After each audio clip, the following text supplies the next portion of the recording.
Okay, maybe I'll read through the questions. So number 1 is a hematology question. Number 2 is a clinical chemistry question. And our first question on anatomical pathology. In the first 10 days of neonatal life, a finding of indirect hyperbilirubinemia is most likely due to what could be the correct response? Let's put it in the chat so that we move quickly. B, yes. So answer is immature gluconyl transferase. How comes that's the answer?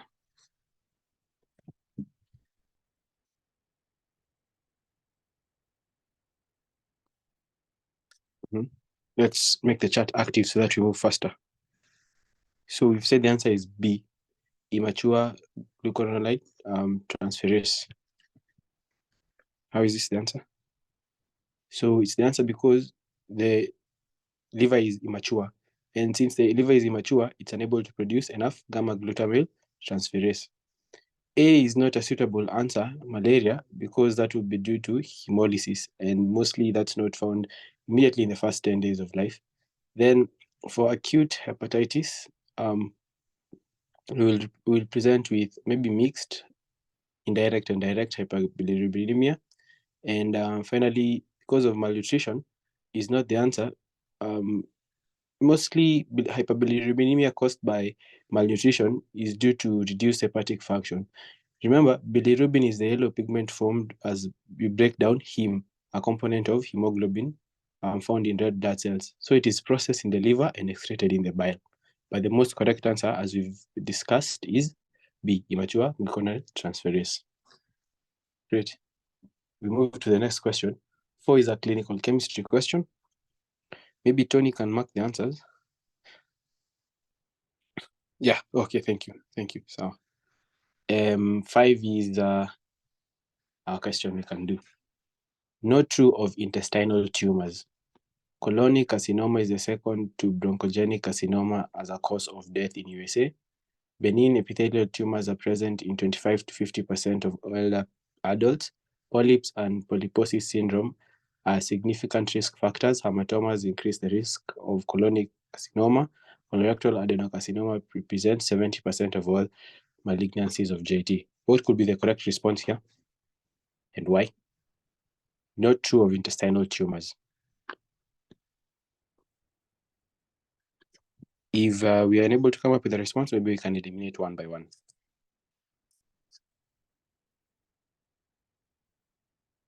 What do we think could be the answer?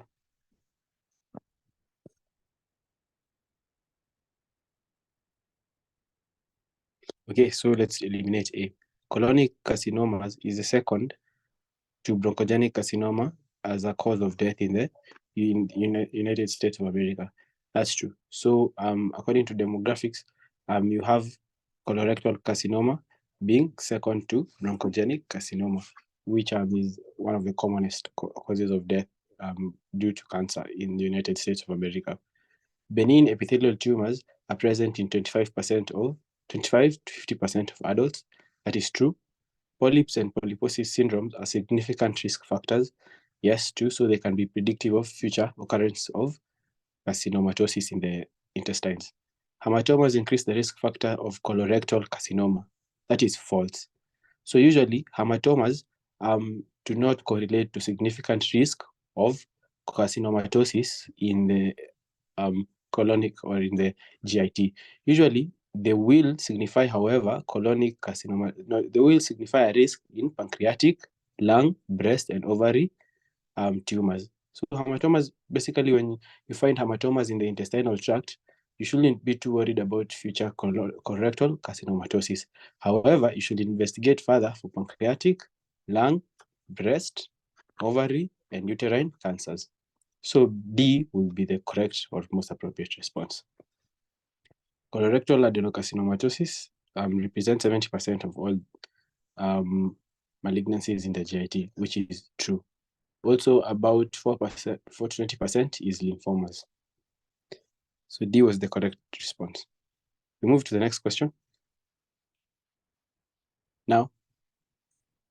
Methods useful in the diagnosis of esophageal disease except we have 24-hour pH monitoring, esophageal manometry, transthoracic ultrasound, endoscopy, endography. What will be the most correct response? Answers in the chat box.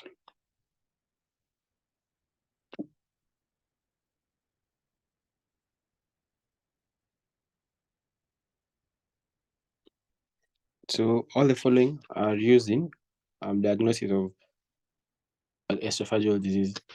So someone tells us C, transthoracic ultrasound, and I agree. So maybe we can go through the definitions of the ones that we picked out as true. So 24 pH monitoring, the most accurate method for diagnosis of gastroesophageal reflux, which is true. What is 24-hour pH monitoring? This can also be called ambulatory pH monitoring, and usually it is a medical test used to measure acidity or the pH of your esophagus over a 24-hour period. Primarily, use it to diagnose conditions like GAD, GERD, and to assess severity of frequency of the acidity. So what they usually do, they put a probe with a sensor, and it is placed in the gastroesophageal junction for over 24 hours. So after this, during these 24 hours, you're told to go about your usual activities. You're told to go to work. You are told to eat whatever you eat.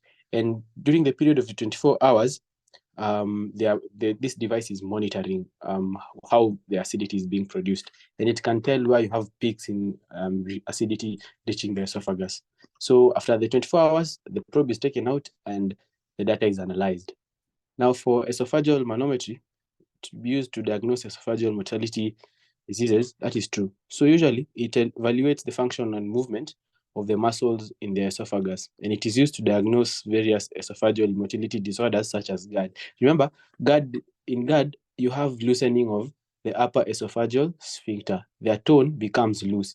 And so you can see, like for GAD, there's a component of inappropriate function of the musculature. And that's why esophageal manometry could be a correct response. Now I'll skip transthoracic ultrasound. So basically, transthoracic ultrasound is used for cardiac imaging and lung assessment, and that's why it was not a correct response here. Endoscopy, rigid and flexible endophagoscopy. So basically for endoscopy, they just insert a thin, flexible tube with a camera and light source at its tip. This is called, that's now the endoscope. And now they use it to visualize and examine the insides of various parts of the body, especially the GIT. So they can see the adjacent tissue and the pathologies that are going on. For endosonography, you have, which is also called maybe endoscopic ultrasonography.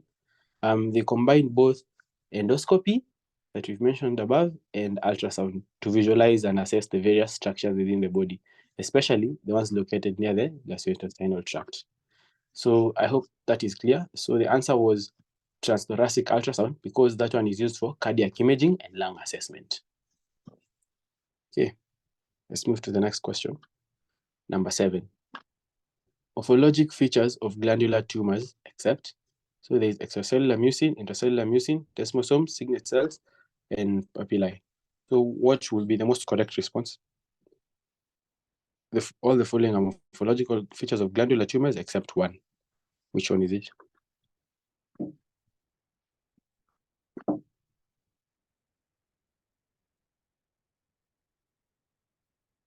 Maybe we can be a little bit speedy with typing our responses in the chat box so that we cover a bit more, because there's a lot of work to be done.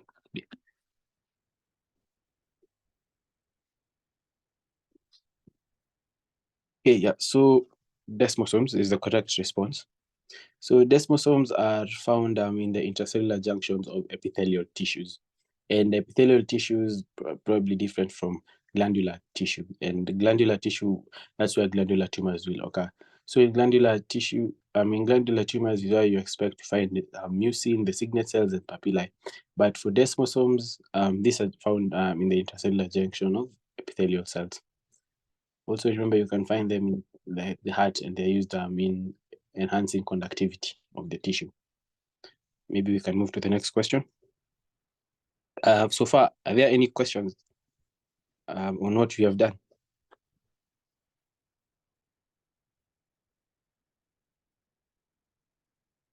Great. I'll assume we are moving on well.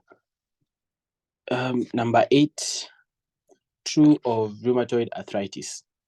An autoimmune disease against connective tissue leads to rheumatic carditis, localized articular joint disease, localized connective tissue disease. Seropositive patients have antibodies against HIV virus. What will be our most appropriate response to this question? Which answer in which choice correctly depicts rheumatoid arthritis? Yeah, someone tells us A, and I agree with that. Maybe we can try rule out the other choices. Leads to rheumatic carditis. That is false. Why is that false? Does rheumatoid arthritis lead to rheumatic carditis?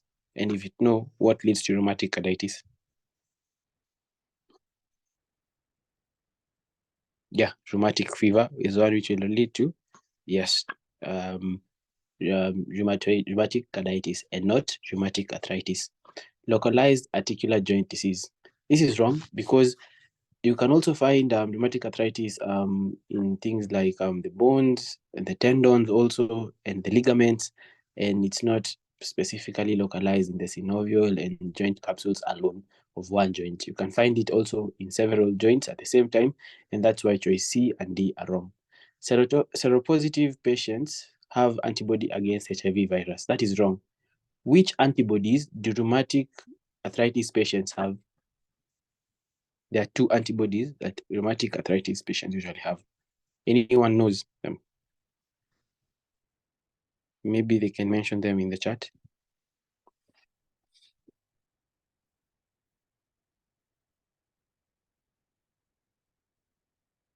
Now, the 2 antibodies that yes, that's correct. The anticyclic cetylated peptide antibodies, true. And the other antibodies which rheumatic arthritis patients usually have is rheumatic factor. So those are the 2 antibodies which rheumatic patients usually have: anticyclic cetylated peptide and rheumatic factor antibodies. I think we are doing well. Let's go to the next question. But the next question is a hematology one, so we'll skip it. We go to number 10. Ovarian tumors associated with the formation of psammoma bodies, endometrial carcinomas, granulosa cell tumors, serosa carcinomas, mucinous carcinomas, clear cell carcinomas. So what could be the most appropriate response here? Yes, correct. Someone has told us C, serous carcinomas, serous carcinomas, yeah, or serous adenocarcinoma. Now, which other tumors present with psammoma bodies? Maybe we can put them on the chart.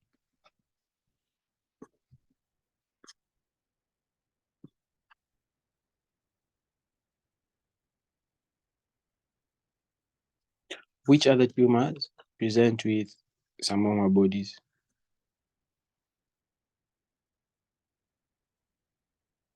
Yes, so I see the responses are streaming in quickly. We have papillary thyroid carcinoma, that is correct. Mesothelioma, that is also correct. Meningioma, yes, true. There's one more we're missing. Also, prolactinomas. You can add prolactinomas to the list. They also present with psammoma bodies. Prolactinomas. Great, I think we are moving on well. Maybe Tony, you can move to the next question. Creolar bodies are observed in the sputum on bronchoalveolar lavage specimens of. So what could be, microscopic polyangiitis, eosinophilic granulomatosis with polyangiitis, granulomatous polyangiitis, Goodman-Pascal syndrome, Paucini's dysenteric. So already we've been told the answer is eosinophilic granulomatosis with polyangiitis. Any ideas as to why that would be the answer? And maybe while at that, someone can just tell us what psammoma bodies are. So asthma. I can see a lot of mention of asthma. Now, why asthma?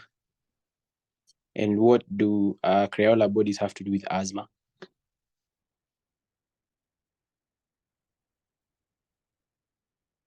Now, what usually happens, maybe I can explain the pathology for a little before, so that maybe we can be able to remember. Now, Crayola bodies are a histological finding indicative of asthma that we've already found, explained. And they're found in patients' sputum. But what are Samoma and what are Crayola bodies really? So these are just columnar ciliated cells which slough off from bronchial mucosa in patients with asthma. So basically, Crayola bodies is nothing too complicated. It's just a bunch of cells which come out when a person who has bronchial asthma maybe coughs. Now, these cells are ciliated columnar cells. That's the first thing. Now, maybe we can try eliminate these answers and see why B was the correct answer. So microscopic polyangiitis, this is a small vessel vasculitis. It presents with it presents with upper respiratory symptoms. Maybe someone can try explain to us what microscopic polyangiitis is before maybe I preempt.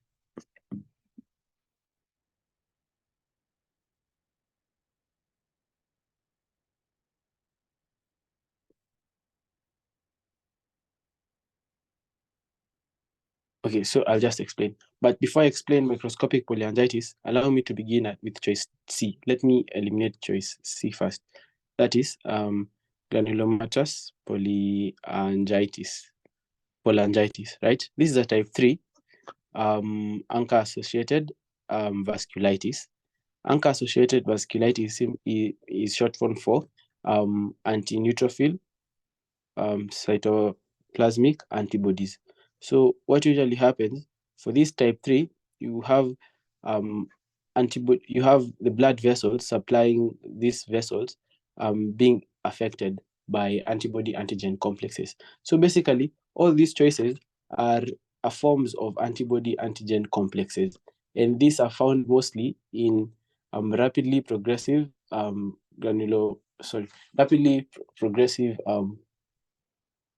what is it called?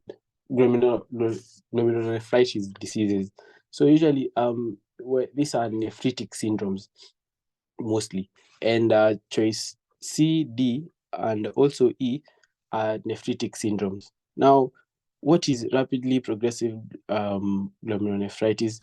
This is where you have cellular injury this is where you cause injury to the underlying glomerular basement membrane that allows it to become permeable to red blood cells, inflammatory mediators, plasma cells, and fibrins and monocytes and all those things. But how does this cellular injury come about? It's where now you have antibody antigen complexes forming on the glomerular basement membrane.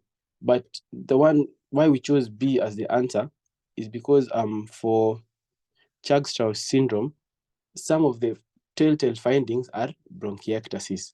And bronchiectasis is part of the spectrum of diseases we know as chronic obstructive pulmonary disease. And chronic obstructive pulmonary disease, you also have asthma. And so bronchiectasis and asthma are sort of going hand in hand. And that's why we chose B as the most suitable answer, because it is associated with COPD. And COPD is a spectrum of disease where you have asthma and bronchiectasis. And you said Crayola bodies are found in asthma. So that's why B was the most appropriate choice.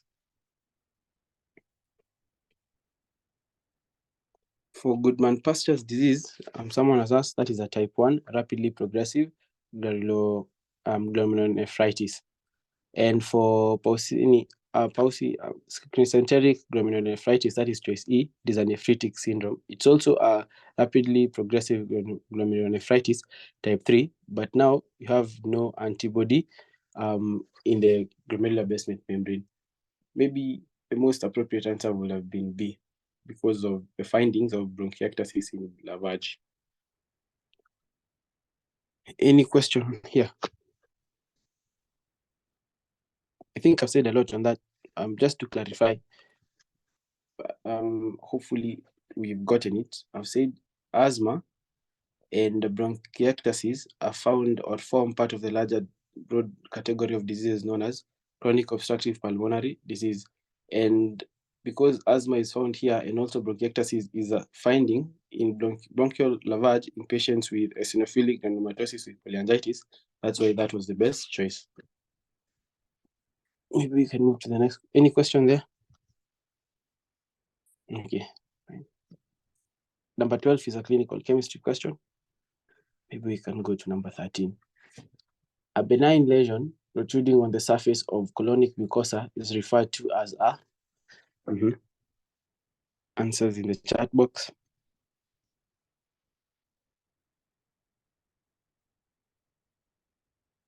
A polyp, correct.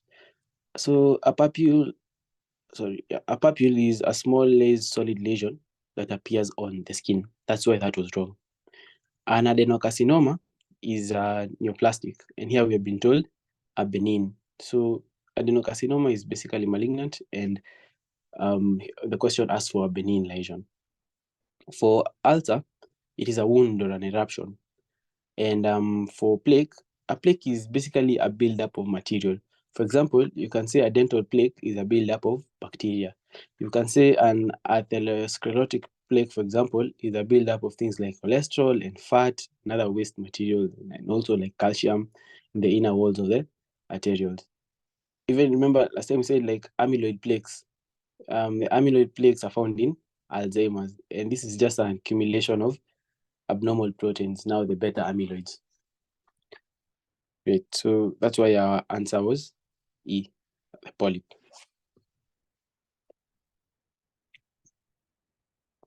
Now, the next question, number 14.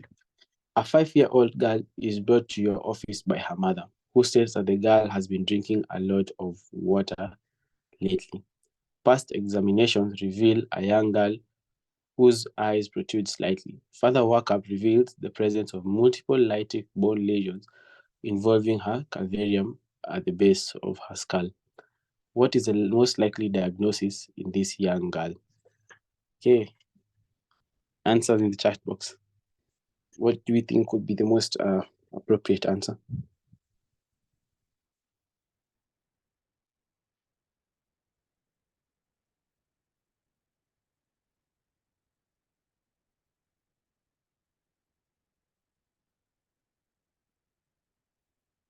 Someone says C, yes. Hand, Schuller, Christian disease. That is correct. So what is Hand, Schuller, Christian disease? So this is a form of Langerhans histiocytosis that typically presents in children with a triad of symptoms. Now, these are the symptoms that Langerhans histiocytosis usually presents with. Number one, you have protruding eyes, which is also called exophthalmos. And when we look at the history of this child, we are told that the young girl had eyes which protrude slightly. So that's number one, exophthalmos present. Also, patients with this form of Langerhans histiocytosis present with diabetes insipidus, which is usually shown by increased thirst and urination. Now, the girl also came and the mother told the doctor that the girl had polydipsia or was drinking a lot of water. So that's strike number 2, diabetes insipidus. And number 3, this Hand-Schuller Christian disease usually present with bone lesions. And so this girl would present with telltale signs or all the three or the triad of symptoms in Hand-Schuller's disease. And we say that is exophthalmos, protruding eyes, diabetes insipidus, and lytic bone lesions. All the others are also so number A, choice A, unifocal Langerhans cell histiocytosis. It's also a subtype of Langerhans cell histiocytosis. However, here you don't have multiple lesions, you only have single bone lesions. That's why that was wrong. Then we have letter Seaway disease.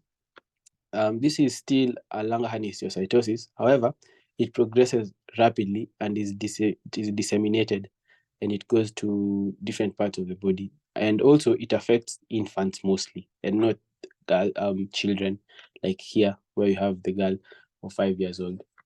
Now, for sarcoidosis, it's an autoimmune systemic disease and usually presents with granulomas in various organs, and does not often cause lytic bone lesions. Now, for dermatrophic lymphadenopathy, it refers to lymphocyte enlargement due to skin conditions. So, where you have like So, for example, you have a skin condition, and the lymph nodes near that skin condition become enlarged. That's what you call dermatrophic lymphadenopathy, where the lymph nodes near skin condition become enlarged. And so our best answer or our best response will have been C. Any questions on that? Great. So we can move to the next. The next question was an immunology question, so we'll skip that. And we move to number 16. Tumor markers were requested for a 65-year-old female, and results showed elevated calcitonin. Which of the following is the most likely diagnosis? Someone put the response in the chat. B, great. So medullary carcinoma of the thyroid gland. Maybe we can eliminate the other choices. Colloid carcinoma of the thyroid. So basically, where do we find the colloid in the thyroid? Which cell? Yeah, the follicular cells. So when the follicular cells are sort of damaged or injured by carcinomatosis, you'll find that you have either excess thyroid production or thyroid underproduction. Now, for colorectal carcinoma, which marker is usually raised in colorectal carcinoma?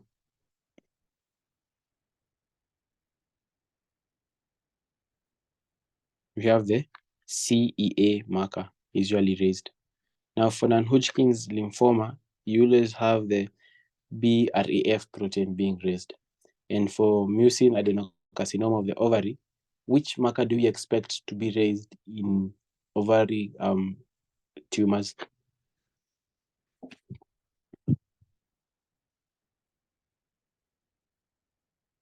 Any response? Yes, the CA125 marker.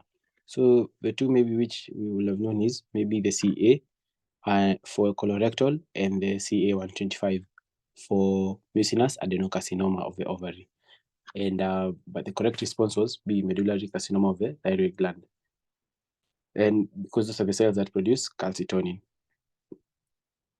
Now, we can move to the next question. Any question there?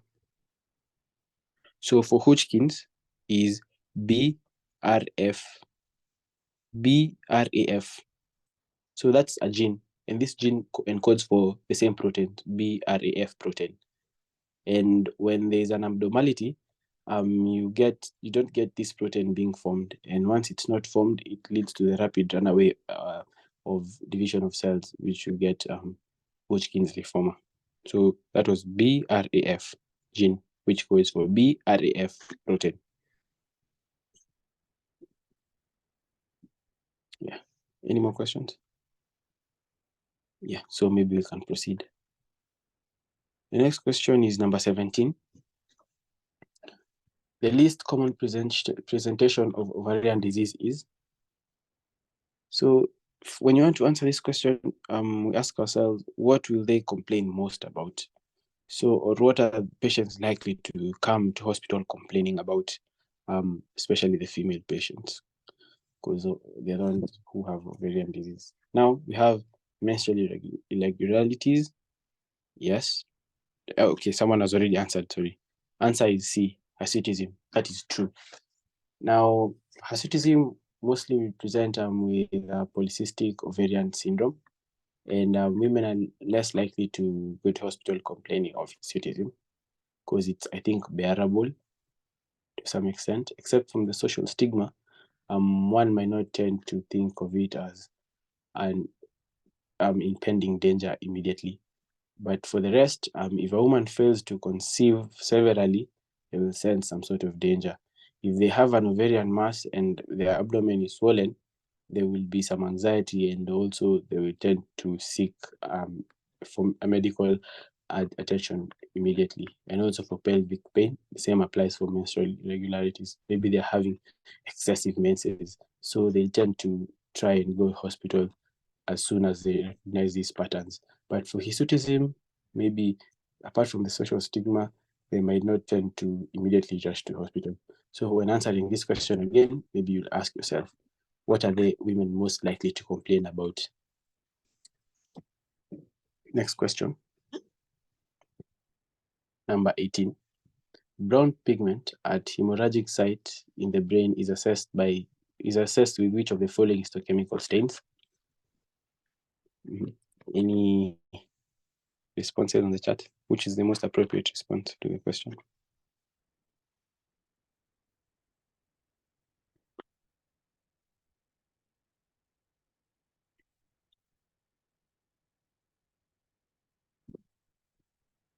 A, yeah, that's great. So that is Pearl's Persian blue. Now, what do you suspect this brown stain or this brown pigment to be?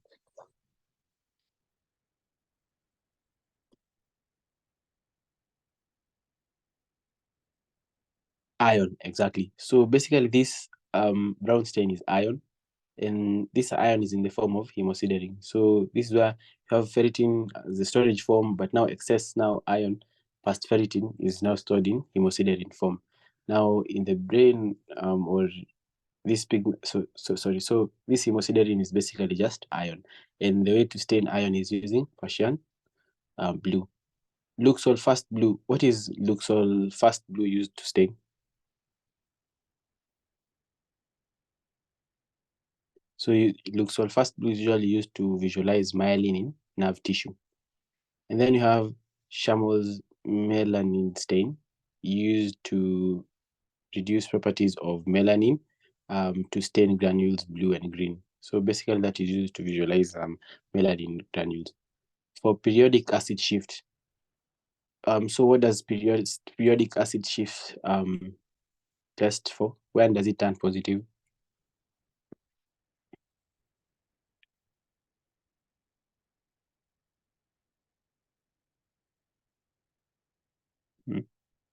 Any responses? Any responses on periodic acid shift? When does it turn positive? Polysaccharides, maybe. So which disease? Is it acute lymphocytic leukemia or acute myeloid leukemia?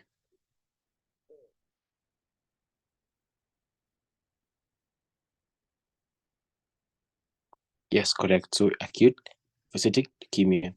Now someone has asked, repeat what Luxol fast blue was used for. So Luxol fast blue is used to visualize myelin in nerve tissue.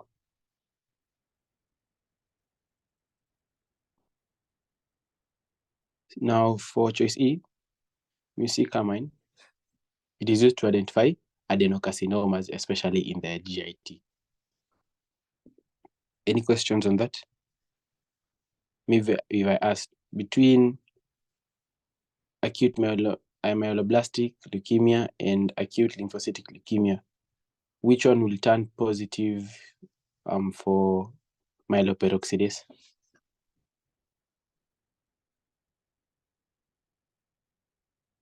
AML, correct. You guys are doing well. Maybe we can move to the next question. Number 19, the next question. Common skin tumors except. Okay, let's put our responses in the chat box.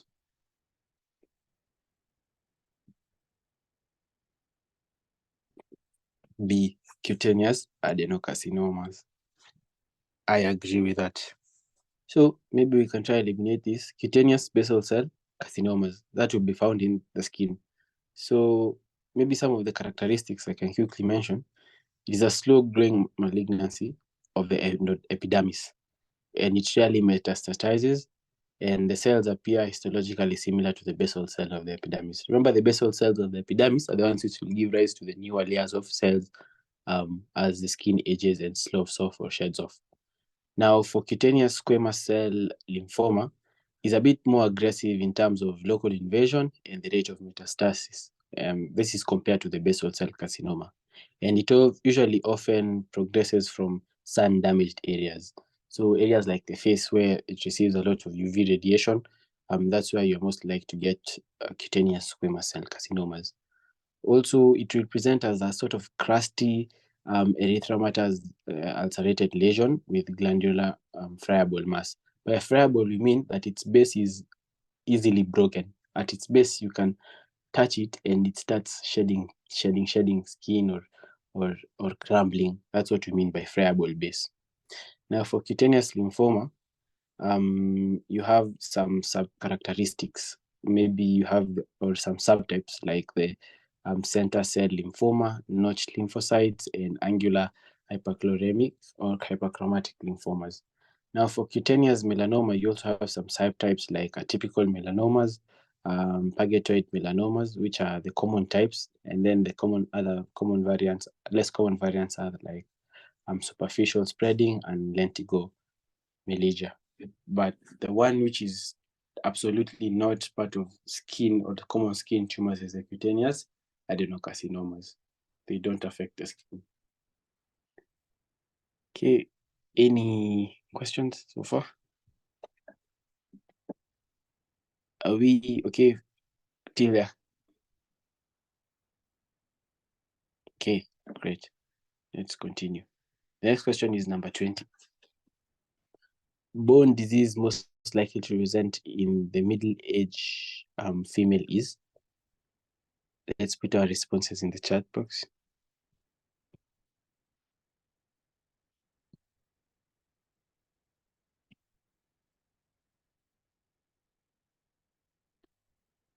No responses yet. I'm waiting for your responses. Someone says D, osteoarthritis. How comes? So remember, these are middle-aged women, so they're probably not yet at menopause, and so they're producing estrogen normally. Maybe we can take note of middle-aged. So maybe I'll just assist for the sake of time. The answer will be, someone says A, tuberculous arthritis.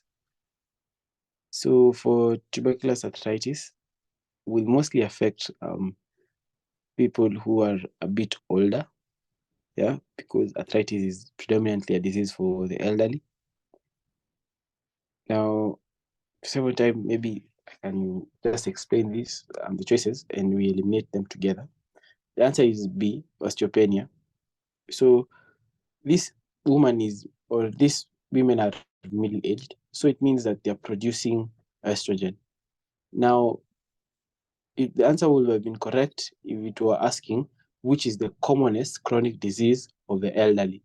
This would be osteoarthritis. That's choice D. That was if it was the elderly, because these women are menopausal. And if they are menopausal, it means that they are not producing enough estrogen. Remember, these estrogen are usually used for mineralization of the growth plates, right? And it helps these growth plates to become strong. And when you lack them, the bones become brittle. And that's why D is not the choice, because these women are middle-aged, so meaning probably are still producing enough estrogen to make their bones not brittle. Now, for tuberculous arthritis, it usually affects 1 to 3% of TB patients, and it's commonly among the elderly. Now, of note is that this TB arthritis usually follows a certain pattern.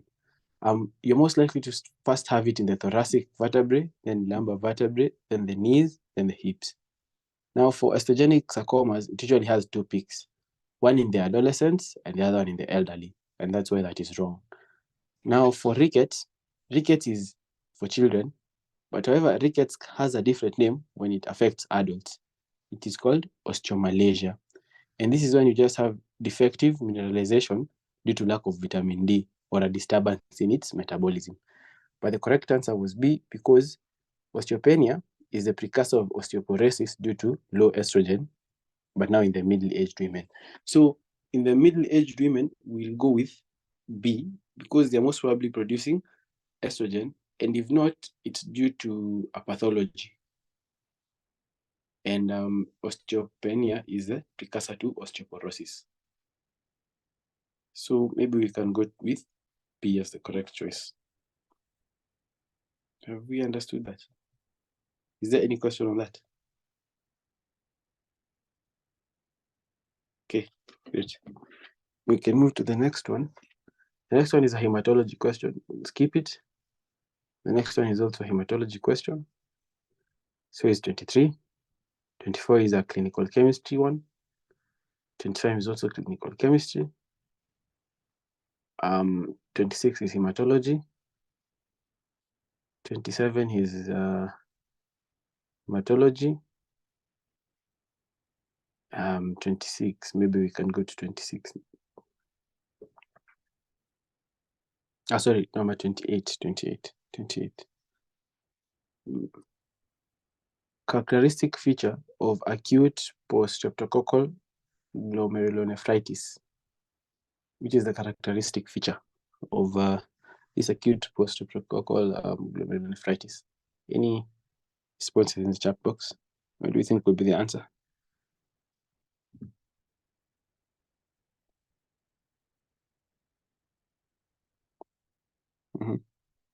Let's put our responses in the chat box.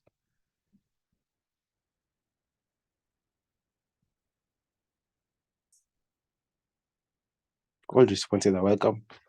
We are just trying.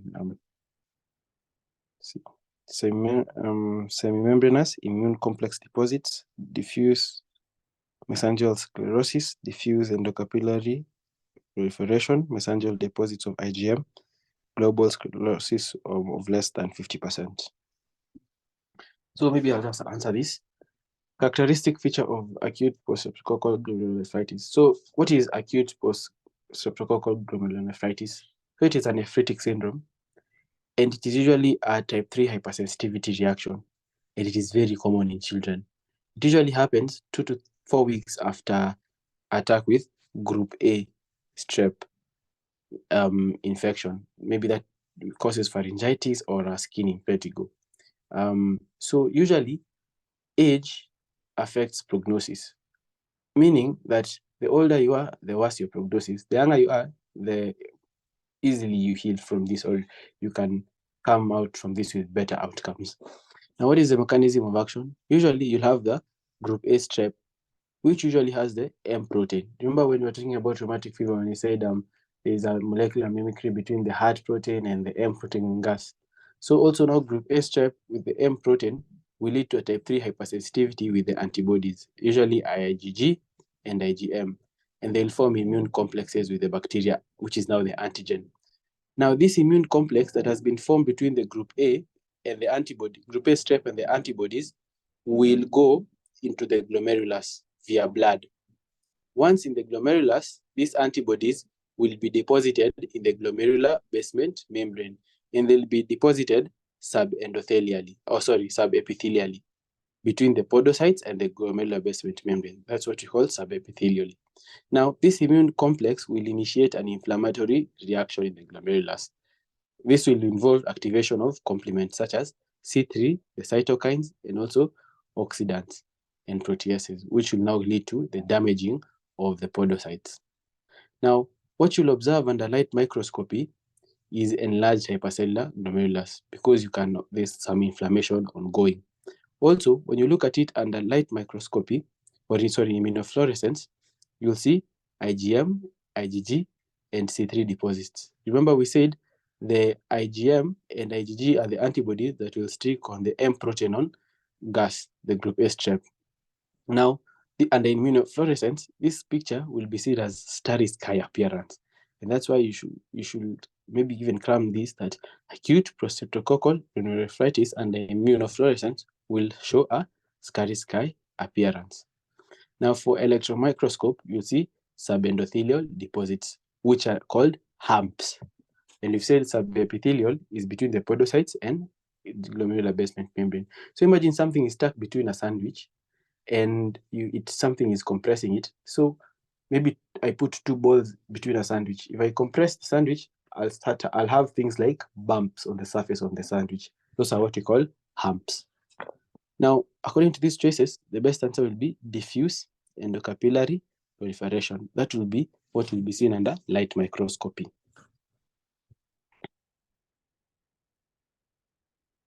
Yeah. And we also said these deposits under immunofluorescence, they will be seen as a starry sky appearance. To eliminate semimembranous immune complex deposits, these are a type of nephrotic syndrome. Remember we said that post-streptococcal glomerulonephritis is a nephritic syndrome, it's hypersensitivity type 3. But semimembranous immune complex deposits, this is a nephrotic syndrome, and maybe membranous neuropathy. So this nephrotic syndrome is called membranous neuropathy. Diffuse mesangial sclerosis, this is a type of also nephrotic syndrome. That's why that was wrong. Mesangial deposits of IgM are seen in IgA neuropathy on immunofluorescence microscopy. Yeah. For E, I was not able to eliminate it, but C is the telltale appearance of post-streptococcal pulmononephritis under light microscopy. Any questions on that? Yeah, someone had already gotten it. They sent C. For D, we've said is an IgA neuropathy.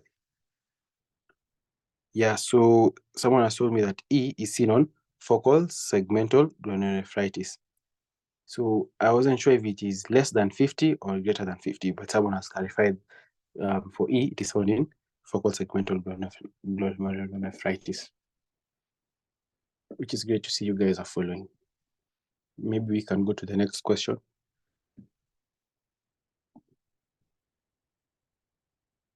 The next question, number 30. Number 29 is immunology. So we go to number 30. Distant metastases include all the following except. So for distant metastasis, when these tumors or cancerous cells metastasize to level 4 lymph nodes, level 4 lymph node is not that far from the organ. So for example, you have level 4 lymph nodes around the jugular vein, which can be, which for example, when you have carcinomas of the head and neck and they metastasize to the jugular lymph nodes, that is basically in the same locality. And that is the same as local spread. So usually level 4 lymph nodes are not considered metastatic spread. They're just considered local spread. The rest, like bone, brain, lymphovascular embolization, and lung, are distant metastasis.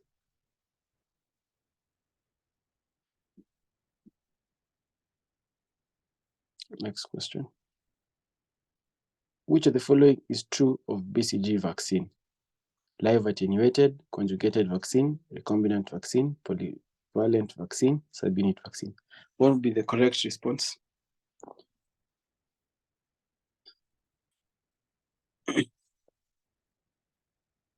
Responses on the chat box. What is true about the BCG vaccine? A, correct. It is live attenuated vaccine. So by live attenuated, we mean it is an active pathogen, but it has been very markedly weakened, so it cannot cause active disease. Now, some of the other live attenuated vaccines include the MMR, that's the measles, mumps, and rubella vaccine, rota, yellow fever, oral polio, and varicella zoster vaccines. Who can give me examples of recombinant vaccines that they know?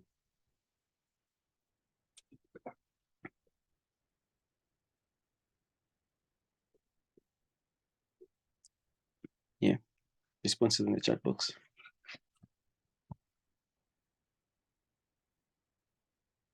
Yeah, so some of the recombinant vaccines include the one for human papilloma virus, hepatitis B, and also some COVID-19 vaccine. Now, for conjugation, usually you have to conjugate these vaccines with something. What do we usually use to conjugate vaccines with? So we usually use protein moieties to conjugate these vaccines. So the vaccines are conjugated onto protein moieties. Great. Next. Any questions on that? Okay, let's move on. Number 32 is hematology. Number 33 is immunology. So someone asked for recombinant, which vaccines did I mention? I mentioned the human papilloma virus one vaccine, hepatitis B, and some of the COVID vaccines. COVID-19 ones, also recombinant. Also, the recombinant vaccines are just made by genetically engineering an unpathogenic microorganism to express a specific protein or antigen which form pathogenic microorganisms. So basically, you're engineering the pathogen to elicit the immune response. Now, 34. The commonest carcinogen causing lung cancer is, let's put our, sorry, not lung cancer, but skin cancer is D, correct, ultraviolet light. Nicotine as a carcinogen causes which cancer mostly?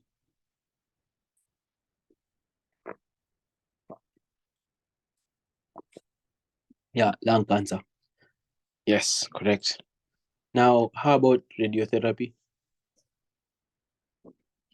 Which cancers do we expect it to cause? Yeah, so usually radiotherapy can cause multiple cancers like the thyroid. It can also cause skin cancer, but the question asks the commonest carcinogen. Now, the commonest carcinogen is for skin cancer will be ultraviolet, and maybe the others can follow, including radiotherapy. But also radiotherapy causes maybe thyroid mostly. Epstein-Barr, but that maybe you guys can check on that. I'm not 100% sure. Epstein-Barr virus. So exposure to Epstein-Barr virus can lead to which type of cancer?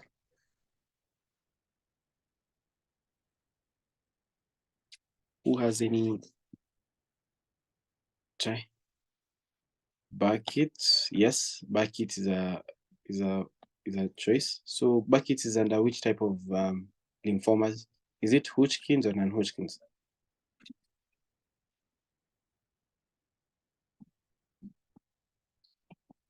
Yeah, Hodgkin's. So exposure to Epstein-Barr virus can lead to Hodgkin lymphomas, and Burkitt is one of those.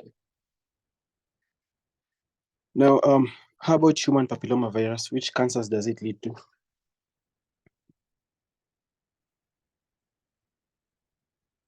Oh, sorry, I'm being reminded. Burkitt is under non-Hodgkin's. If it's so, I'm sorry, I've misled you a little bit there. I'm confused. So Burkitt is under non-Hodgkin's, but Epstein-Barr virus also leads to Hodgkin's lymphoma. It has been shown Epstein-Barr virus is correlated with Hodgkin's lymphoma. Now, for human papilloma virus, you guys have said cervical, which is absolutely 100% correct.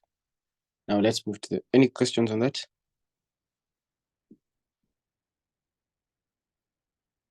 Okay, great. I see you guys are following, and that's awesome to watch. Next is 35, which is a hematology question, so we'll skip it. And 36 is also hematology, so we'll skip that as well. We go to 37. Benign tumors of the esophagus except. Let's put our responses in the chat box.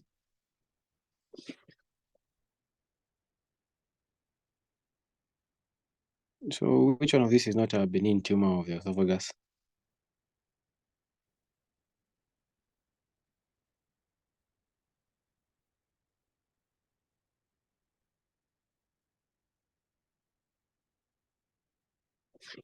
Mm-hmm.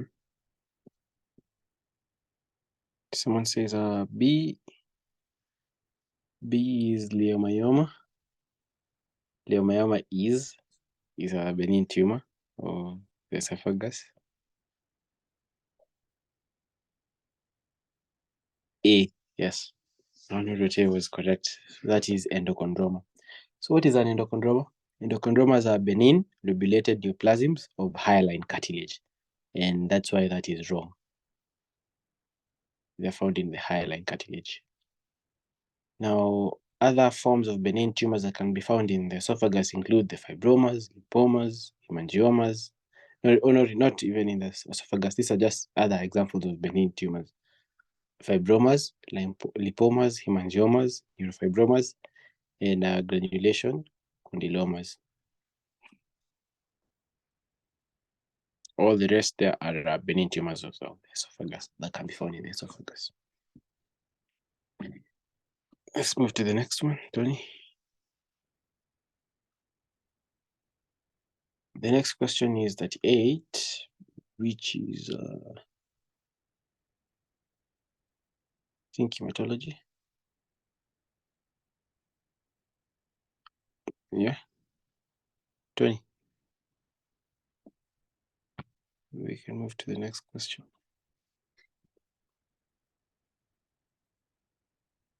Now, the next question is 39. The lesions in immune complex induced. Am I still audible?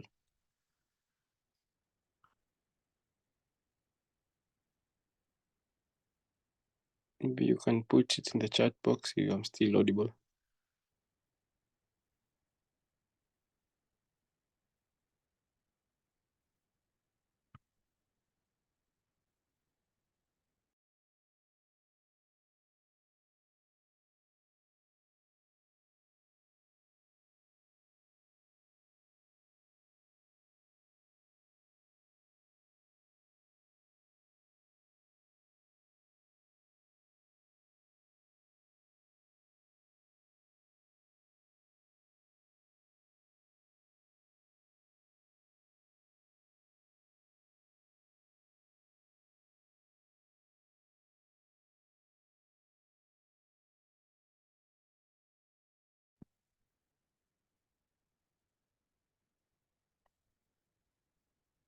Great. Let's carry on. Any questions so far?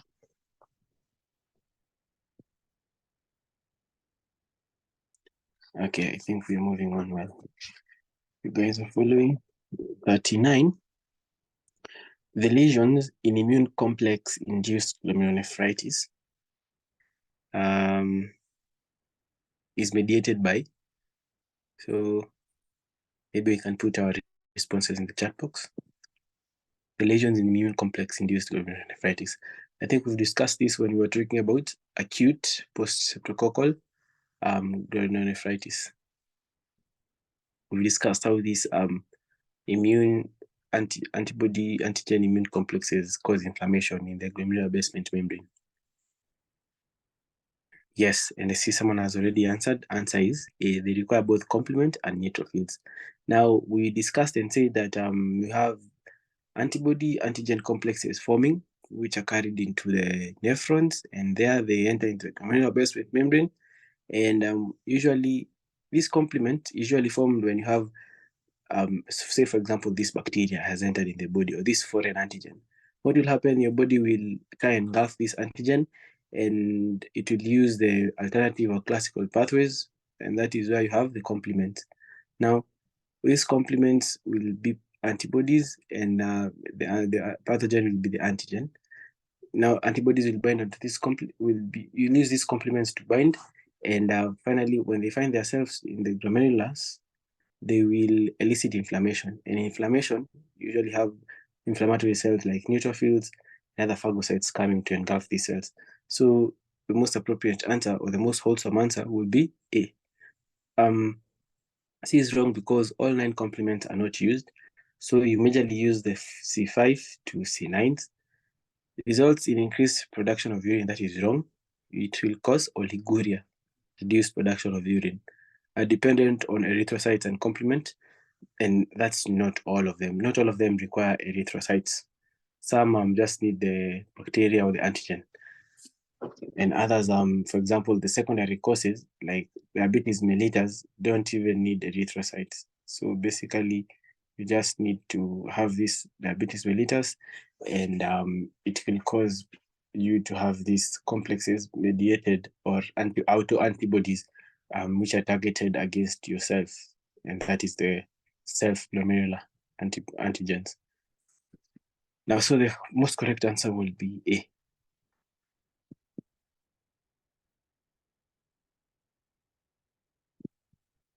Any questions on that? Okay, great. Let's move to the next one. Question 40 is hematology. We'll skip it.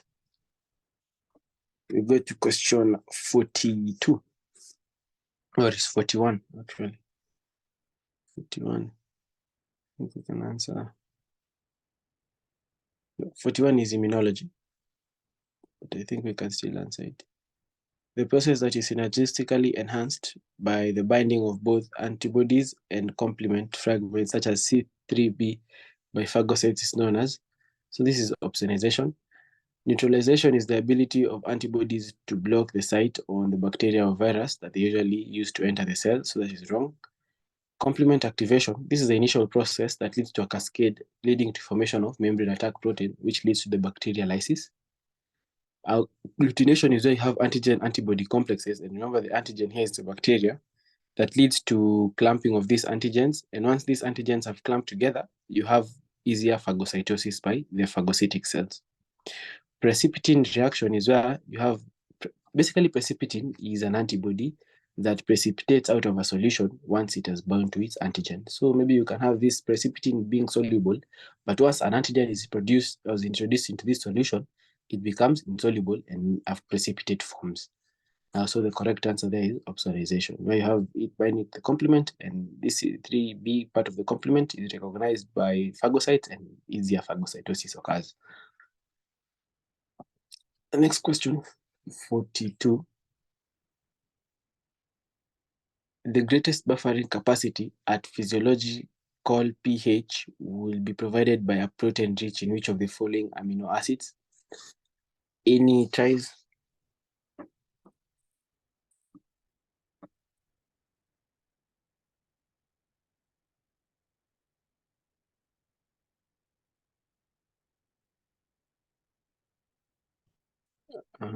Responses in the chat box.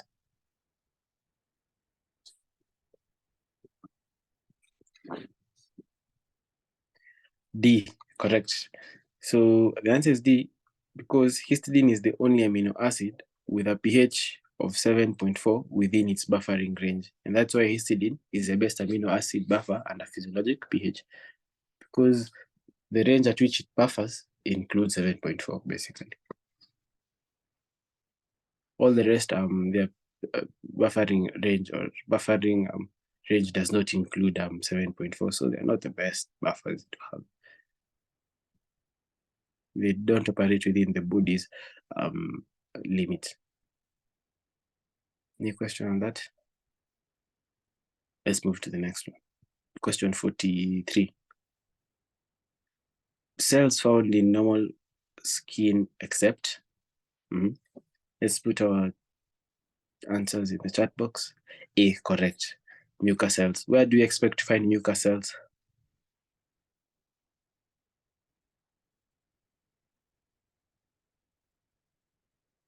Yeah, so basically you expect to find mucus cells in the glands, GIT, airways, anywhere else apart from the skin.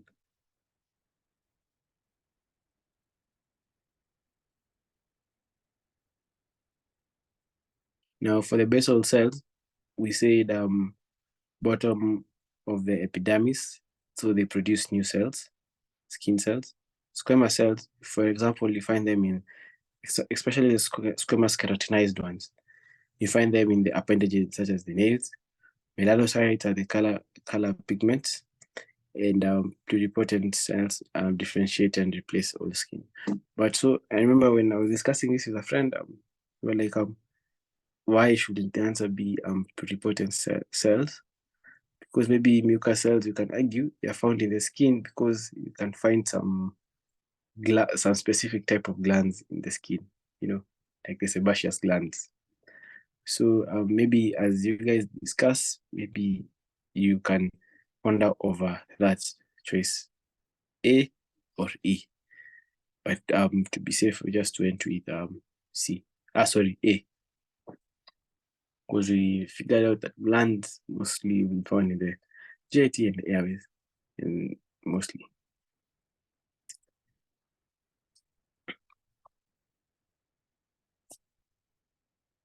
Do you guys agree with our reasoning on that question? Maybe you can have your opinions and see how you guys will have reasoned in this question.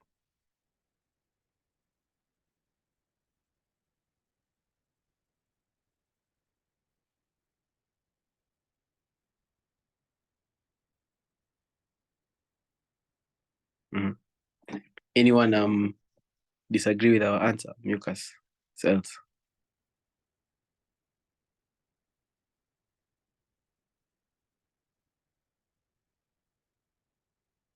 So you're in agreement. It's mucus cells. Yeah. Anyway, that's something to look into. Pluripotent cells. Are they really found in the skin? Okay. Next question. The next question will be 45. That is, true of end-stage liver disease. What will be the correct response? It's characterized by generalized collapse of architecture with scar formation, reversible, diagnosed by means of serological test, almost always due to infective causes, rare in pediatric age group. So what will be the most? Yes, I see we've put our responses, and the response is A. Is characterized by generalized collapse in architecture with scar formation. Now, this is an irreversible change, and diagnosed by means of serological tests. It can also be diagnosed by other tests, and also it can not majorly serological tests, because serological tests usually will test for maybe one cause. For example, it will test for the viral causes, which I think is the same as the always due to infective causes like viral causes. This is wrong because you can also have it be caused by other causes such as toxins like mushrooms, poisonous mushrooms. Alcohol can also lead to end-stage liver disease, and so that's why C and D was wrong. Rare in the pediatric age group, that is false. It's very common it's a bit more common in this age group. So the correct answer was A, characterized by generalized collapse of the architecture with scar formation. We can move to the next question. 46 is hematology. So the next one is 47. True about carcinoma of the pancreas, except common in patients with chronic, so maybe we can, common in patients with chronic pancreatitis, tumor of the head of the pancreas present with jaundice. Nearly all the lesions are adenocarcinomas, strongly associated with smoking. 60% of the tumors arise from the body of the pancreas. So which one is false about pancreas of all these traces?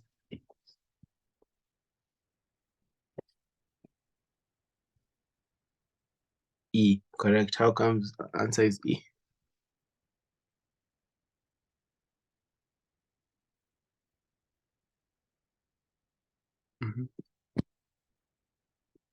Why did we go with E?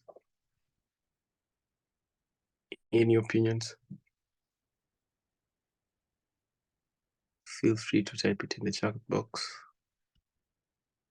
Yeah, so the reason we went with E is because 60% of tumors will arise from the head of the pancreas, and not the correct. So mostly the tumors of the pancreas usually arise from the head and not the body as stated in that choice. So that's why that was wrong. So the distribution is 60% head, 15% body, and 5% tail. All the other choices are correct. So nearly all are adenocarcinomas. 85% are ductal adenocarcinomas, and they are showing correlated with smoking. And the tumors of the head of the pancreas will present with obstructive jaundice because they are sort of impeding or pinching on the intrahepatic ducts and hepatic duct. And also you have common in patients with chronic pancreatitis. Now the next question, 48, is an immunology question. 49 is hematology. 50 is immunology. So maybe we can do 51. Carcinogenic bacteria include choices, responses in the chat box. D, correct, Helicobacter pylori. What will it cause? It can cause two types of malignancies. Let's put them in the chat box as well.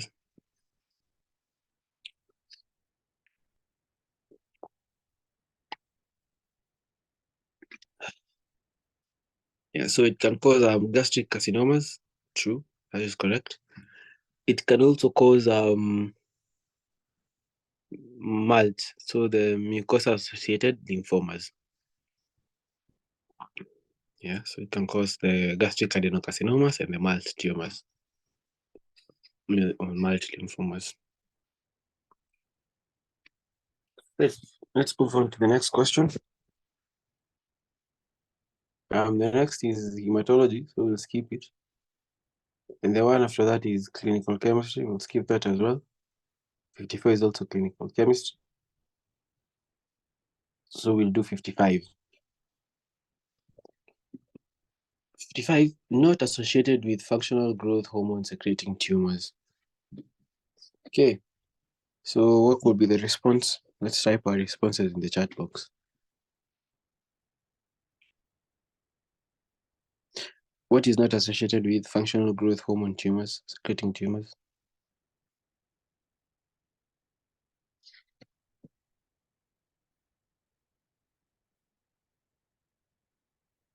Diabetes insipidus. What should it be instead?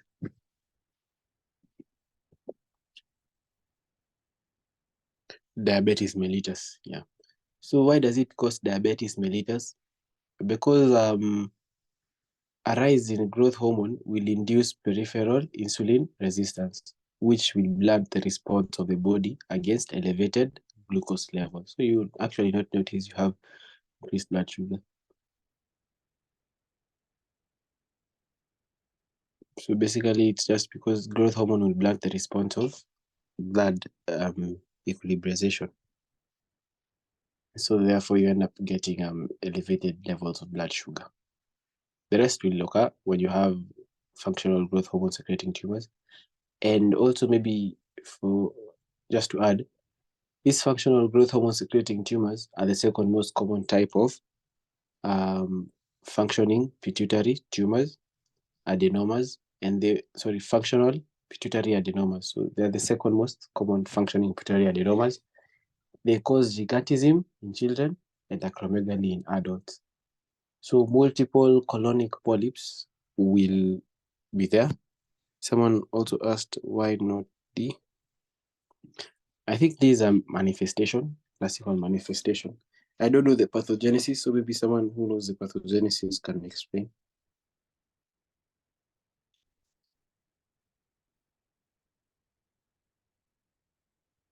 Anybody know why we have hypertension, sorry, associated with functional growth hormone secreting tumors?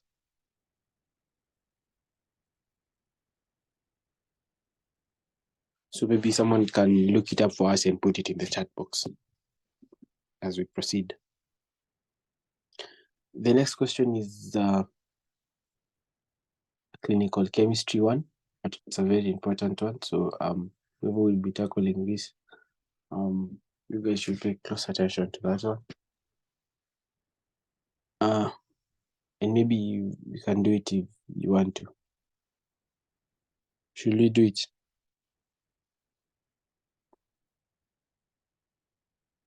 Okay, so maybe okay, yeah. Someone has said you do it. Now, a 53-year-old man went for prostate cancer screening and results showed a total PSA of 6.2 nanograms per ml, free PSA of 0.7 and free PSA ratio of 0.1. Which of the following is correct? So maybe someone give us the answer before we explain. C, yeah, prostate biopsy should be done. So basically you have a patient who comes complaining of urinary hesitancy, pain in the abdomen, and it's a male patient. So what are the three diagnoses that you'll be having at the top of your mind?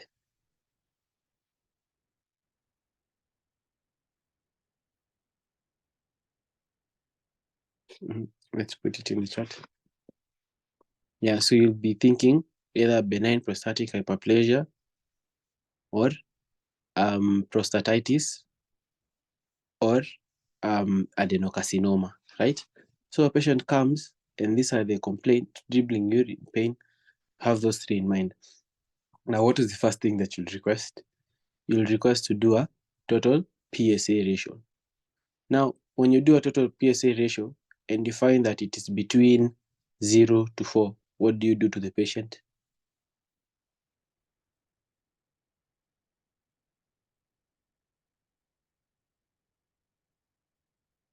So when you find the total PSA ratio is between 2 to 4, this indicates, or this points towards a non-cancerous or non-cancerous pathology. So maybe, yeah, this is normal, right? So maybe they have maybe BPH or something that is not tumorous. So maybe you can let them go or evaluate without high risk, thinking it's a high risk. So what do you do when you find it's above 10?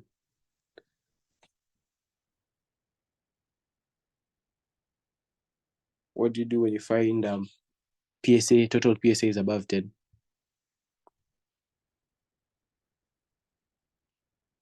So immediately, this is a high risk patient. They are at high risk of a tumorous growth. Yes, so someone already mentioned it correctly. Very high risk. So immediately you prompt for other tests. You do the digital rectal examinations. You do the prostate examinations. You do biopsy immediately once you find greater than 10 PSA ratio. So you quickly do those lab examinations. Now we've left one category. We've done 0 to 4 and you've done above 10. So now you have between 4 to 10. If you have a patient having a total PSA ratio of between 4 to 10, what is the next thing you do?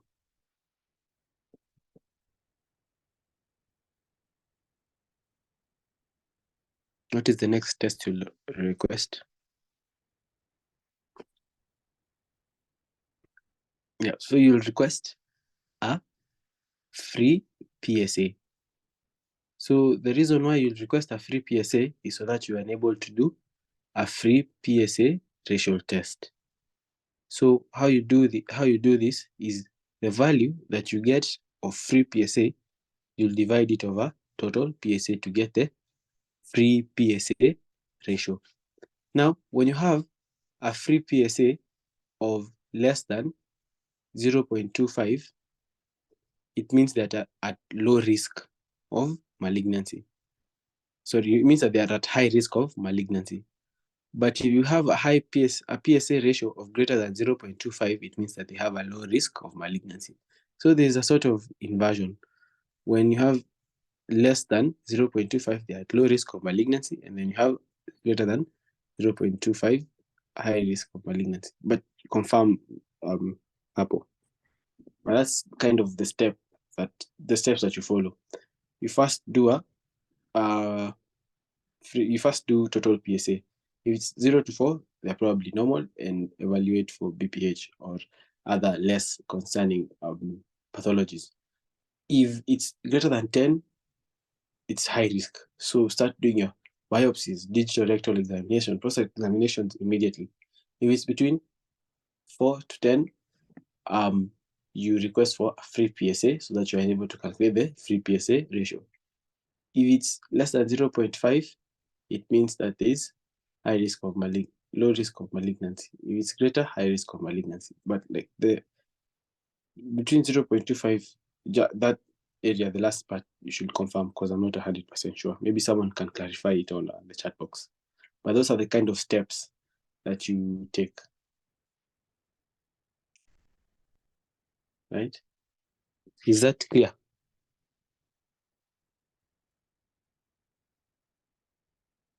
Mm. Is that okay? Yeah, I see you guys are following. Awesome. Now, question 57 next. I think this is also anatomical pathology, so we'll just do it. A 24-year-old male presents with fever, cough, and night sweats. Examination reveals elevated temperature, increased respiratory rate, oral thrush, and decreased breath sounds in the right mid-lung field. Laboratory testing reveals CD4 count of 60 microliters. Reference range is 400 microliters. On the basis of these findings, the most likely underlying process is someone write our answer in the chat box. B, correct. So HIV/AIDS with mycobacteria. How did we come up with that? So for HIV/AIDS, we mostly look at the CD4 counts. So these CD4 counts are very low, right? And someone has already told us in the chat box. So the CD4 count here, we are told its reference range is 400 microliters per microliter. But here, for this patient, you have 60, so that is highly indicative of immunodeficiency, especially the CD4 count, which is a pathological manifestation of HIV/AIDS. Now, fever, cough, and night sweats, these are telltale signs of tuberculosis, right? So tuberculosis, this is kind of how tuberculosis usually presents: fever, cough, and night sweats, and also the rusty sputum. Now, oral thrush usually comes about when you have immunosuppression. And so this probably patient has tuberculosis due to, or as a secondary effect from the HIV and AIDS, or as a result of modification from AIDS. Next question. So B is the most correct answer because it's inclusive of all those pathologies. Mycobacterium only, no, because you have the low CD4 counts. Mycobacterium alone cannot lead to low CD4 counts. Bacterial pneumonia. So pneumonia will present with, how will pneumonia present? I think with also cough, but now here you'll have lung consolidation of a whole lobe of lung or segments of the lobe. Hypersensitivity, pneumonitis. To be honest, I'm not really sure what that is. Someone please confirm it for us and put it in the chat box. What is hypersensitivity, pneumonitis, and also autoimmune disease with pneumonia?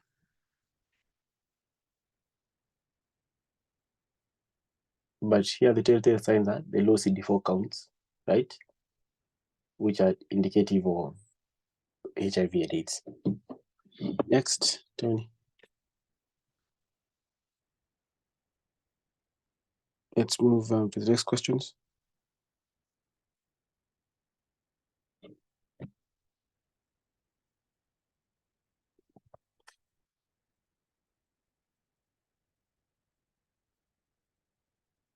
So 58 is immuno, sorry. So we are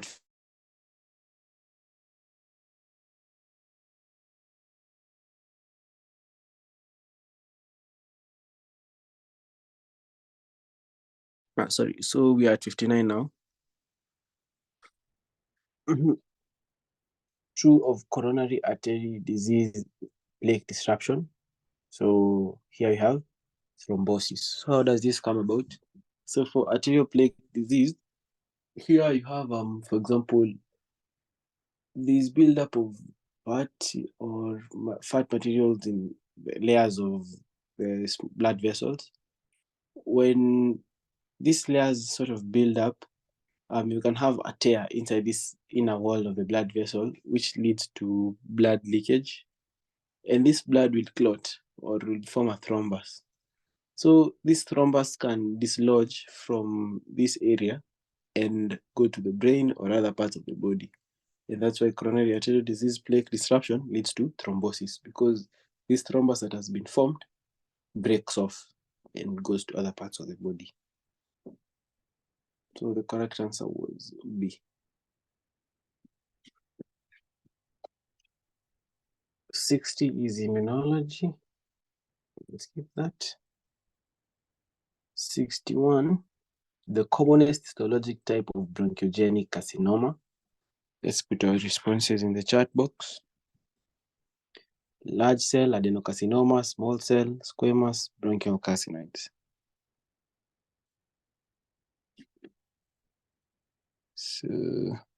someone put extensive allergic alveolitis, or the question on hypersensitivity pneumonia. Someone did very well and looked up the information, so probably you can have a peek on that. Now for our question, the commonest histological type of bronchogenic carcinoma, someone says bronchioid carcinatoid. Do we agree with that?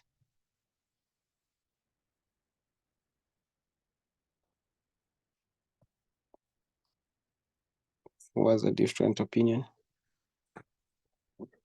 Yeah, so the answer is adenocarcinoma. That is the leading cause of bronchogenic carcinoma.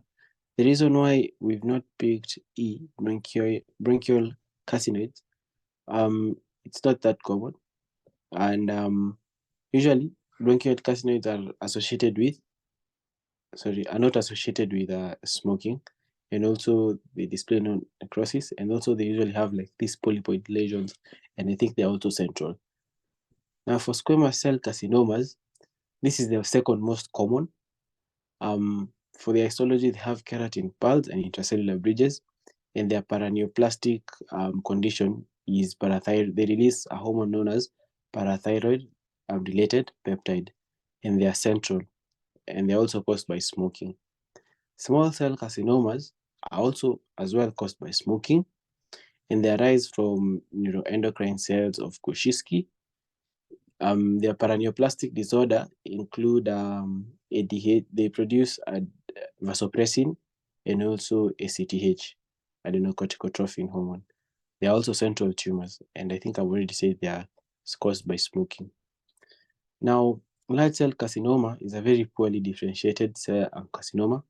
Also, I forgot to mention that large cell carcinoma and squamous cell carcinomas and adenocarcinomas, these are examples of non-small cell carcinomas. Now, for large cell carcinomas, they have no keratin pearls, no intracellular bridges, which, remember we said they are found in squamous cell carcinomas. They also have no glands, no mucus, and their paraneoplastic disorder is that they produce beta HCG. That is the large cell. So the commonest histologic type of bronchogenic carcinoma is adenocarcinoma. Choice B.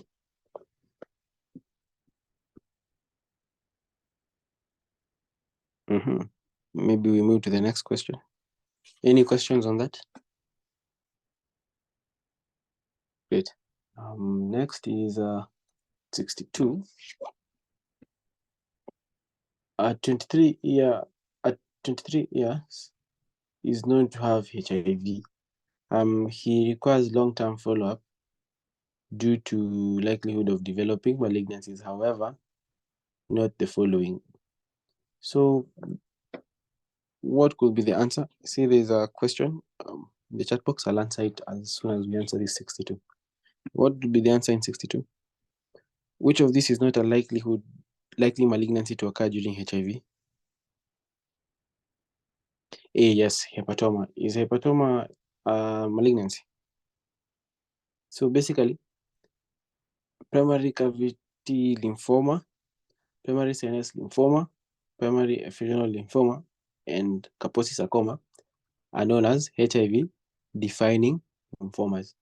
Also, I think we have the skin, not the skin, the anal cell carcinoma and the skin cutaneous carcinomas. These are all HIV-defining. Now, hepatoma is not a HIV-defining carcinoma, or malignancy. So that's why it is the correct response. Now, there was a question. What cells did the small cell carcinoma arise from? So we said they arise from the neuroendocrine cells of Kuczynski. Also, another lung tumor that arises from neuroendocrine cells, but this time not Kuczynski, is the bronchial carcinoids. They also originate from neuroendocrine cells. Okay, next question. 63 is immuno, so we won't do that. 64, we'll do 64. The commonest cause of a patient detected lump is, what would be the most appropriate choice?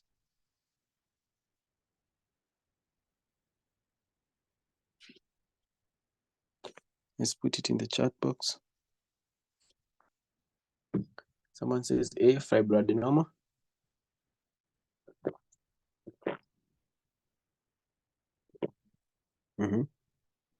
Any other tries?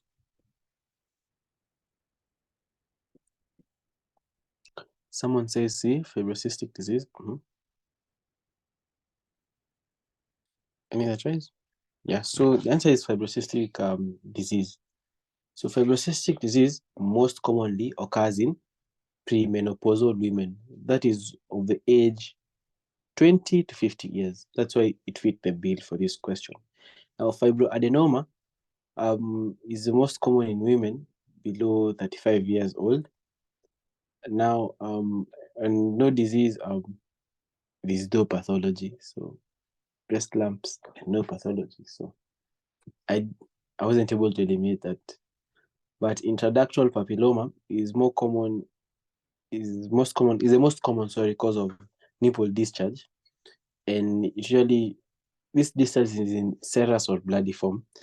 And also you have breast carcinomas or breast cancer, which commonly occurs in post-menstrual women.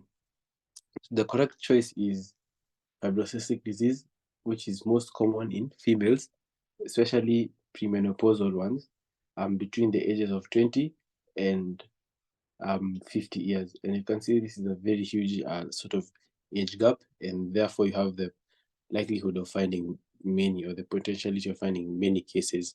And that's where you have most, it's the commonest place you can detect,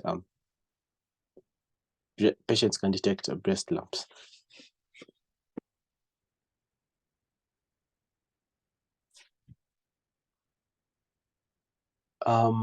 Next question, 65. Which of the following is a non-organ specific systemic autoimmune disease? So non-organ specific systemic disease, immune disease, autoimmune disease, maybe we can put it in the chat. Someone says C, systemic lupus erythematosus, and that is true. So Hashimoto thyroiditis is found in which organ?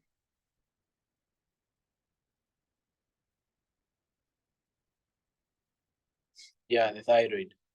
Myasthenia gravis is found in which organ?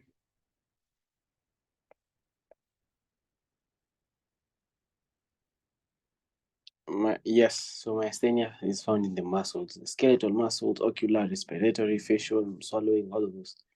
Insulin independent diabetes mellitus usually occurs due to pathology in which organ?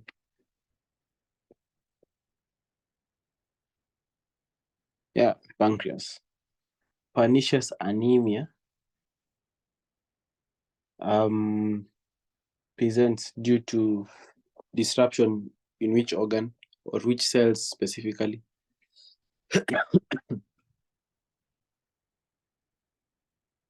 The parietal cells, which produce which factor?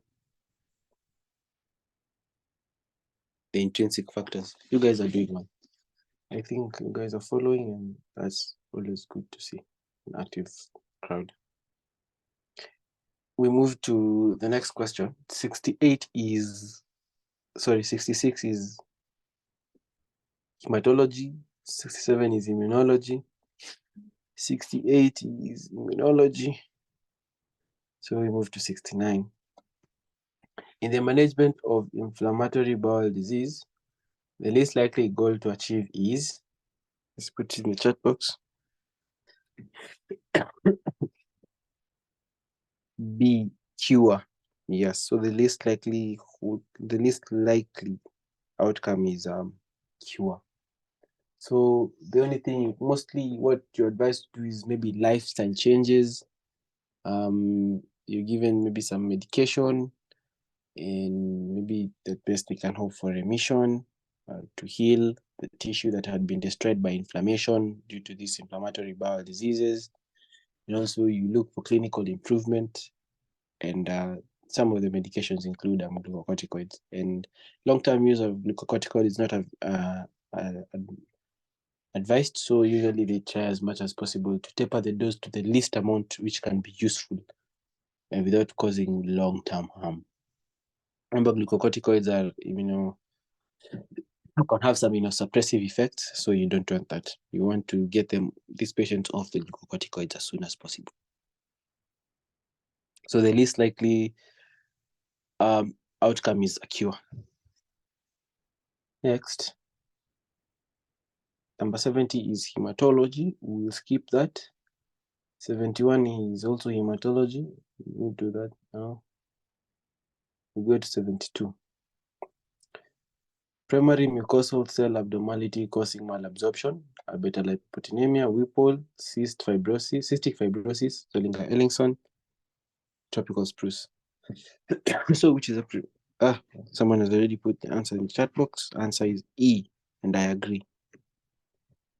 Tropical spruce, that is primary mucosal cell abnormalities. Beta lipoproteinemia is due to impaired transport.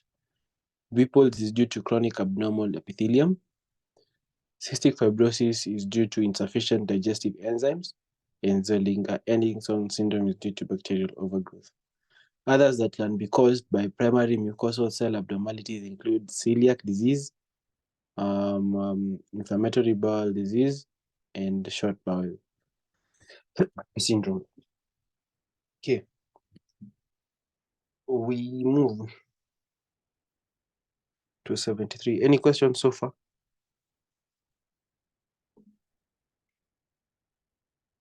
Great. 73 is immunology. We won't be doing that. 74 is clinical chemistry. Now we move to 75. Deletion of all 4 normal alpha globin genes will most likely produce. Let's put our responses in the chat box. D, yes, true. That's correct. Hydrops fetalis. Now I have a question for you guys. Alpha thalassemia affects which chromosome? Where do you find the gene that codes for alpha thalassemia? It's chromosome 16. Now, when you delete one gene or 2 genes, one gene will probably go unnoticed. When you delete 2 genes, you'll get minor thalassemia trait. When you delete 3 genes is when you get HB, hemoglobin H. When you delete all 4 genes is when you get hydrops fetalis, which will present with a hemoglobin known as hemoglobin BAT. Now for beta thalassemia, we have 2 beta globin globin chain genes. So when you delete 1, you'll get minor thalassemia beta, and when you delete 2, you'll get major beta thalassemia, which is also known as or represent with what we call Cooley's anemia. Now there's a question. BAT is for how many deletions? So BAT is for 4 deletions. We delete all 4 genes. Sorry. We move to the any question there? So for the choices, I think beta thalassemia, we said this will come about when you delete 1 beta globin gene. For hemoglobin H is when you delete 3 alpha thalassemia genes on chromosome 16. Cooley's anemia will occur when you delete 2 major beta globin chains, and then alpha thalassemia minor will occur when you delete 2 alpha thalassemia chromosome 16. So the best choice was the best response was D, hydrops fetalis. We move to the next one. Question 76 is hematology. 77 is immunology.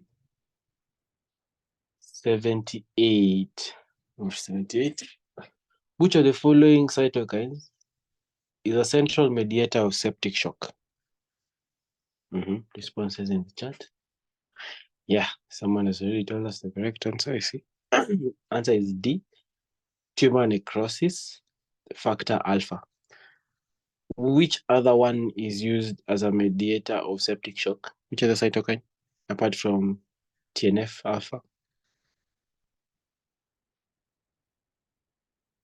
Correct. You guys are spot on. Interleukin-1. Interleukin-1. Then we move to the next question. Any questions there? The next question, 79. That is clinical chemistry. We do question 80. True about nasopharyngeal angiofibromas except. Let's put our choices in the, our answers in the chat box. What would be the most appropriate answer? D, occurs commonly in middle-aged women in the 5th decade. What would be the correct response if we were to change this to a correct response?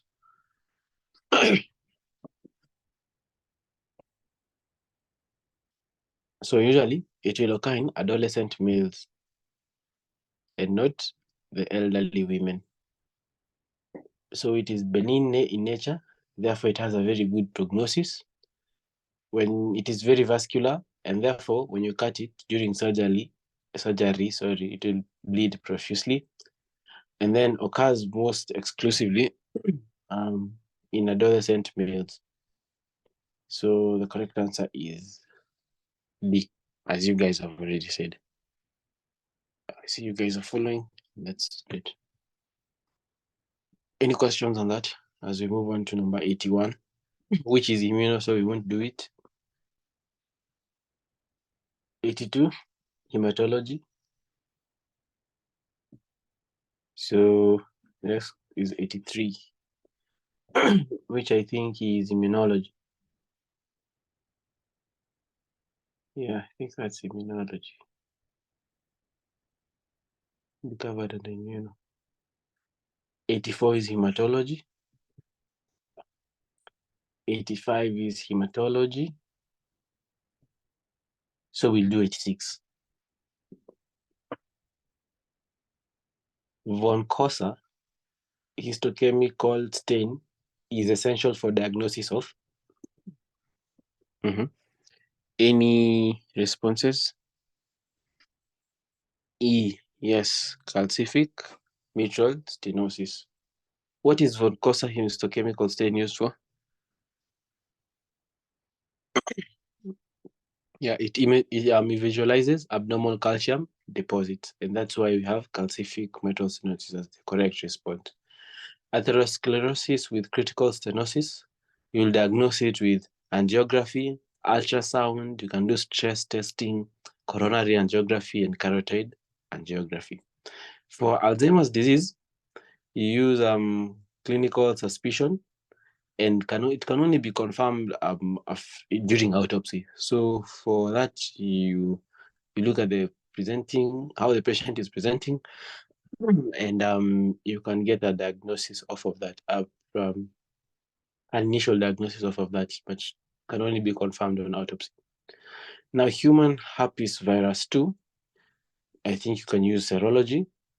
And for focal segmental glomerulonephritis, you can use the immunophenotyping, the light microscopies, the electron microscopies, and all that. So the correct response here is calcific mitral stenosis. We move to the next one, 87. Any questions with that? Okay. 87 is clinical chemistry. We won't do that. We move to 88, which is general patho. The description of surgical tissue grossing, stroke trimming, which is also called trimming, is what? Let's put our responses in the chat box. Is it trimming of tissue, paraffin wax blocks, sampling of tissue by surgeons, multiple stereotactic sampling of brain tissue, processing of sample tissue, careful section of submitted gross specimen for histopathology, microscopic reporting? So what will be the most correct response here? Sorry. Yeah, someone sees E, careful sectioning of submitted gross specimen for histopathology, microscopic reporting. So that will be the most complete answers. I think the rest are sort of touching on a point and not giving like the complete description. But E is sort of like a more wholesome, complete description. That's why it will be the best response. That 89 is hematology. We'll do it today. 90 is immuno. 90 will be immuno. So we'll do that today. 91 is clinical chemistry. So we'll do 92. 92. No true of ovarian tumors. Most occur between 60 and 75. Malignant ovarian tumors have a high mortality rate due to late presentation. Inherited BRCA1 and BRCA2 genes confer risk. Ovarian cancer is the second most common malignancy in the female genital reproductive after cervical cancer, most derived from surface epithelium. So what would be the correct response, or the most correct response here? Yes, so we are told A, and I agree. So which is the most common presenting age for ovarian tumors? Maybe we can put that in the chat as well. Yes, the reproductive age. That is 20 to 45. You guys got it spot on. So that is wrong because they gave the wrong age. If they gave 20 to 45, that will be a correct response. Move to the next question. The pathologic basis of lung cancer presenting with lung abscess is phrenic nerve invasion, tumor spread into pleura, chest wall invasion, esophageal invasion, tumor obstruction of airway. What will be the most appropriate response? Let's put it in the chat box. E, yes, so tumor obstruction in the airway. How comes this is the answer?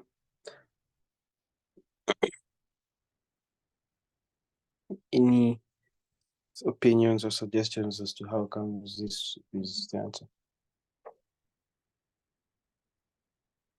Okay, so maybe I think one of the postulated mechanisms is because this can lead to buildup of mucus in the tract, which act as a vector of passage for infection. Therefore, if you have these blockages and mucus is sort of piling up, you might get more frequent infections in the lungs, which lead to abscesses. So phrenic in nerve invasion may lead to breathing difficulty, exacerbation. So already you might have breathing difficulty, but now it might make this breathing difficulty worse because it will affect the diaphragm, which is used for controlling inspiration and expiration. So the tumor will spread to the pleura, yes, because of the cross proximity. That's mostly with abscesses. Now, 93. That was 93. So 94. That is hematology. We'll do it now. 95 is clinical chemistry. 96 is clinical chemistry. So we'll do 97.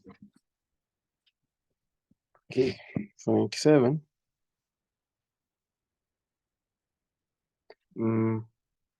70 people were tested for a disease. 9 were true positive, 31 were false positive, 26 were true negative, and how many? 4 were false negative. What is the sensitivity for this test? Okay, someone give us the formula for calculating sensitivity and specificity. We'll wait for it in the response in the chat box.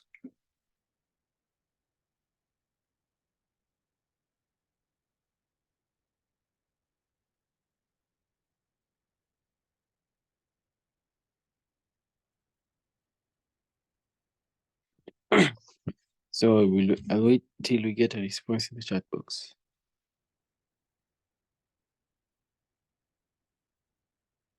the formulas for specificity and sensitivity.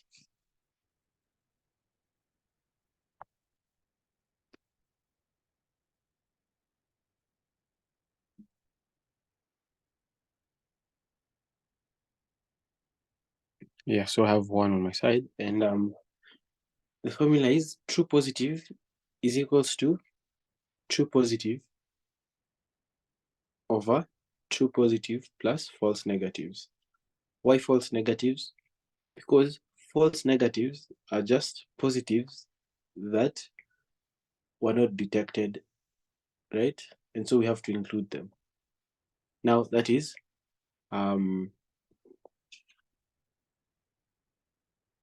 sensitivity, right?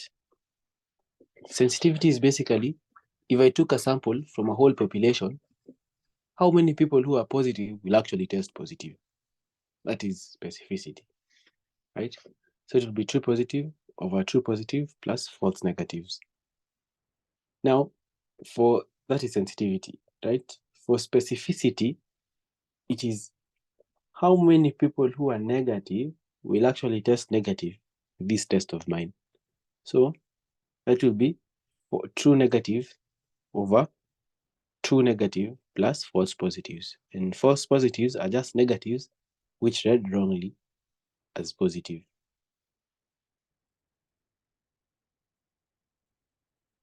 So that is specificity of this population. How many people who are negative will my test actually detect as negative?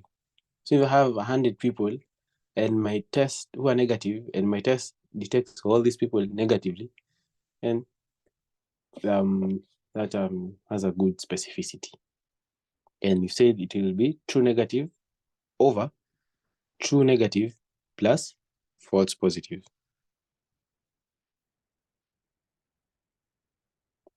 Someone has done the calculation for us, I guess.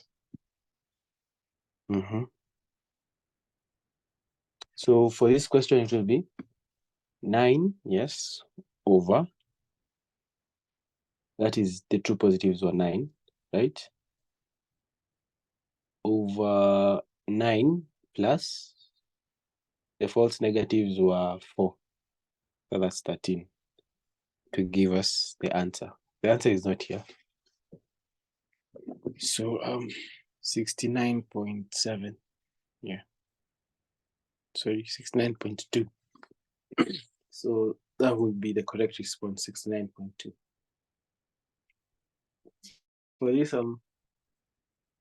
if this question did come for sensitivity, I would advise you pick 75%, because I think the 4 in false negatives was meant to be 3. Yeah. So if push comes to shove and maybe this question does appear somehow, I'll advise we go with 75% sensitivity. Now 98 is clinical chemistry, I think hematology, and then we have 99, which is immunology, and 100, which is hematology. Yeah, so maybe we can stop there, and maybe we can continue from there next time.